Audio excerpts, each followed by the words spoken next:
2003 to 2007 Honda Accord. I'm going to show you guys how to reset that annoying maintenance required light. That light just means that when you do an oil change, you're supposed to reset it every time, and then when the light comes back on, it's just like a reminder that you got to do your oil change. So let's get to it. Okay, so I got the car turned off. I have the key out. No, my key's messed up. So what we're gonna do is we're gonna push that this is your trip button. You're gonna hold that, and then we're gonna put the key in the ignition.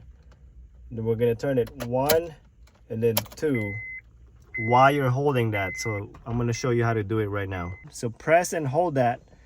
We're gonna put the key inside and we're gonna turn it to the second position. So we're gonna put it inside. 1, 2, and you're gonna see the maintenance required light. It should go away in a second right there. So it went away, and then turn the key off and then crank the car up, and now the maintenance light is gone. That's how you reset it. Guys, if this video helped you guys out, give me a thumbs up. Also click on the subscribe button, and again, thank you for watching.